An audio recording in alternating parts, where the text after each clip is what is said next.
Hello everyone, welcome to another episode of Parents' Voice, where I talk to Asian and Western parents in China about parenting in the 21st century.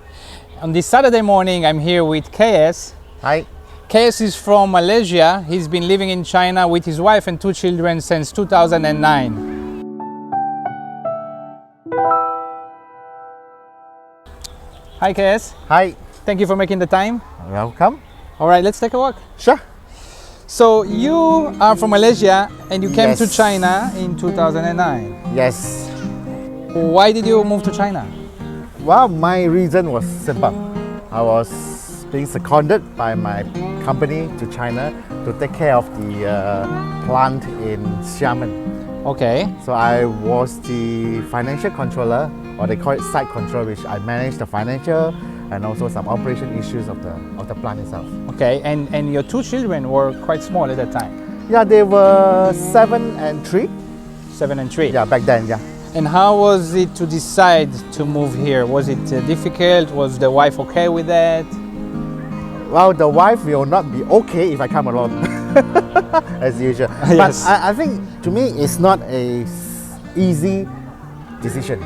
Okay. Yeah, because you have to take care a lot about the kids' education, about my wife not working. You know, when he came over to China because Right. she can't work. So there are a lot of considerations. But eventually, my wife and me think that it's time for the kids to have a different exposure. Right. International exposure. So you were looking forward to this cultural exposure for the children Yes. in another place. And how long did Yes. you plan to be here? How long? Initially, I would say it's only 3 years. Okay. But now I end up here. This is my 12th year. Right, so that's much longer, which happens a lot with the expats, I guess. Yeah. Get used to the place, right? Yep. All right, so a lot of the family consideration when moving to China, did you look at schools before you moved? Like online Yes. or Xiamen at the time, right? Yeah. Excuse me. Yes. Yeah. Definitely, kids' education is our primary consideration then. Right. So we consider the local schools. Right. Which one is the best local school in Xiamen, and we do have contacts during that time. And also we look at international schools and some bilingual school or private school. It's a lot of options that we look at. Right. So, but eventually we decided on a international school. Okay. We know that the cost is costly, but we think that it will give kids a different exposure, Right. and also to understand people, more other cultures besides the Chinese culture. They will have mixed with other friends from different countries. Right, right. They will expose themselves to more different cultures. Right. So what do you think is the main difference between raising kids in China to raising them in Malaysia? Okay, this is a tough question. Yeah, I'm sure. Yeah. Okay, to me, the place where you raise the kids is not a important factor. So the most important factor that I think is in the kids' upbringing is the family. The core value is still in the family. So, be it in Malaysia or in China, the family is the internal factor that really built the character of the kids. Right. The external will just be the some influences. So, of course, raising kids in China is a bit challenging because, first of all, language, especially with most of the expat parents, and secondly is when they are in the international school, they actually tend to expose to a lot of different culture. Whether they don't know which one is right, which one is wrong.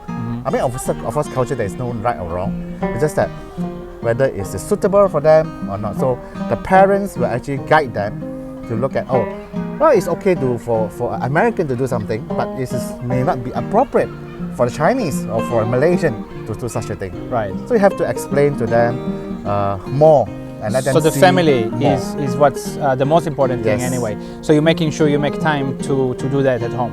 Yes. Right. Okay. Now, you are a financial controller. You say Yes. you're used to measuring things. Yeah, I would like KPIs. I would like money usually, right? Yeah. How do you measure success as a father? Okay. Another tough one. Yes, this is a tough one.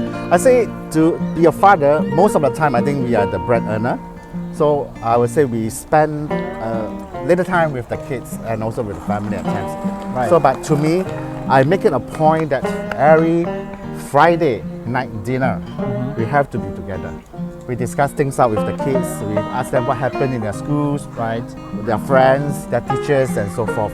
And of course, the other thing is, be a successful father is like you need to be a good ATM. A good ATM, yes. But the kid need to have the right password.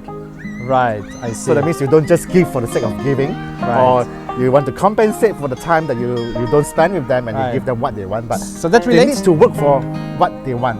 That means they need to have the password, as I say. Right, and that relates to another question I wanted to ask. How do you motivate your children?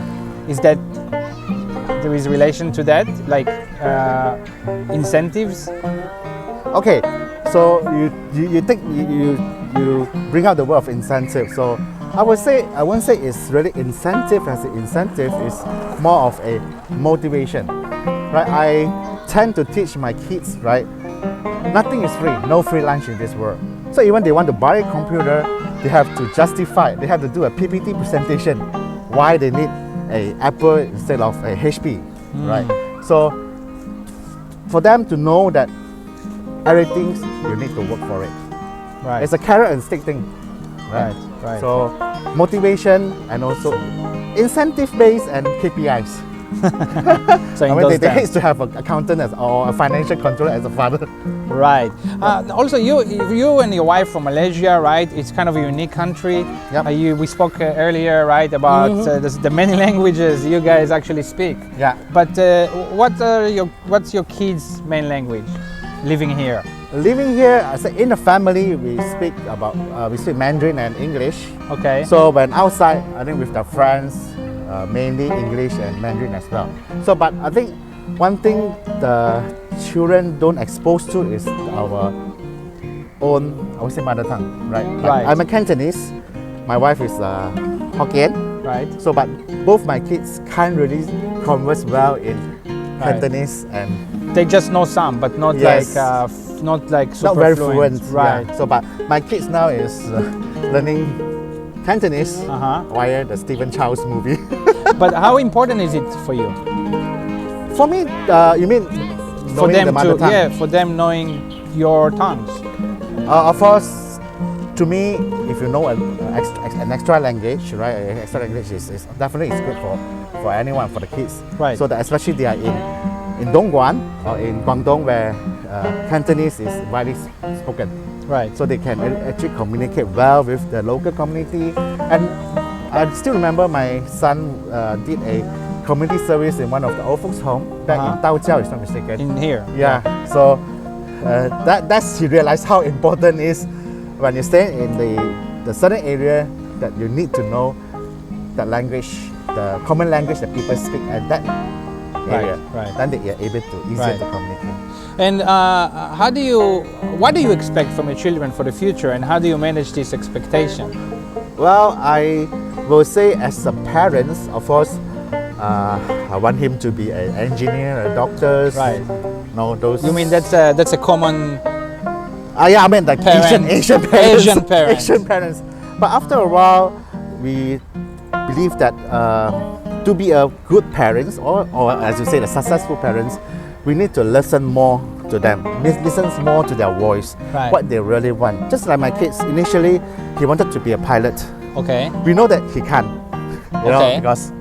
Okay. And then he works towards that actually. So if I can't be a pilot, I just want to be an aeronautical engineer. Anything Something with- related. Yeah, related to it. Right. But after a while, I think when he was grade 11, he came back and told us that, Dad, Mom, I don't think I'm fit for a science subject. Ah. He wants to be more into the arts. So he realized it himself. Yeah, he realized it Right. himself. I said, good. Then he said he want to study international relationship and political science. Then I would say, being Asian parents again, reality. We'll ask them, so what can you earn the living from studying this subject? Then he really actually go into the research and say, okay, he can be a consultant in one of the big 5 or big 6 consulting firm, and he can be working as a diplomat and so forth. I mean, at least he knows that his future, what he wants, and what he can make a living with. I think that's important for them to realize themselves rather than no, you have to be a doctor, no, you have to be a lawyer, right? So right. Okay, I will ask you one last question. Yep. So your kids' nationality is Malaysian, right? true, yeah, But they've been living here in China in the last 11, 12 years. yes. Do you think they will ever live in Malaysia in their adult life? You mean my kids? Yes. Will they choose to go there?